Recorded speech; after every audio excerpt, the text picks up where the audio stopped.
eyakayanja ahabo obushuma oburi kubaraza batabyamire. The role of the security is to detect crime and arrest and prosecute, but they don't decide on the sentence. They don't decide on the sentence. I cannot say and say I don't have those powers. Even the DPC doesn't have the powers. It is the orders of the magistrate, depending on the evidence, on the witnesses, which they come before him and say, Mumanye akiba tukamureba ikinekizibiti this and that is convicted. Dan Mukago, chairman w'entebe ya katano hawa district ya Kiruhura yayoreka ngu omuntu wena orateekateekweho naija kukwatwa kandi atwarwe omuchome na mnongo ogwo wena owakuba yabire yakwasirwe ahabwe emishango ey'okwiba amatungo. We have the mandate to rearrest, and we will even keep on disrupting them, and in disrupting them we will build cases.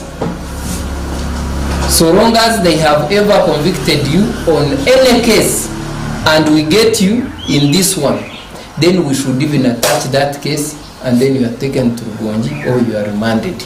Oguyayonjera yagira ngo ebyo kwerinda nibyo byo kuriya bikuru ebyo muntu ebyo kubanza ngo kandi abantu bashemerire kufayo aha matungo gabo. Ecyo kubanza security nibyo byo kuriya byo muntu byo kubanza. Nimba ningambira abantu aho kubandi ngo kubukwira nangwa no buwa kuburyo mu disco no buwa kuburyo mu bar no buwa kuburyo mu duka umuntu ahitse bwire agera tumushore inkinge tuze kubyanga.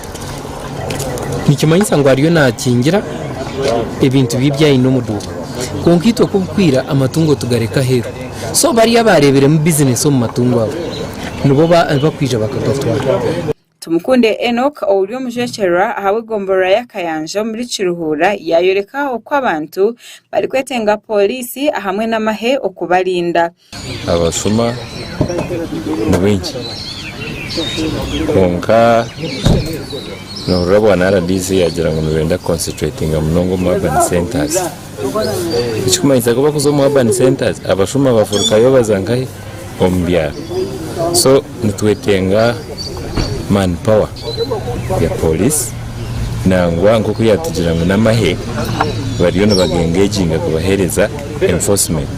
Oguyayonjera yagira ngo batwire ni bakwata abashuma abari kubanyangaraza gukonka barekurwa bwa nyuma yakire kace. Abakwati twabateire ombiraje habamu noreba harumu ebintu bingi bagura bagaya bijya kandi bagaraka community osuruti teyamburu omuntu ebintu byo kufa omushuma bakamukwata bakamutwara bakamuta omuchome ngote mukoreho umuchoro umushango kandi a few days later akagaruka mu community kandi akabesimirana. Egomborora hezirima kayanja sanga kikasi kashonji kitura nibwo gari kukizayo obushuma amwe no butabayo bwebyo kwerinda omu district ya Kiruhura.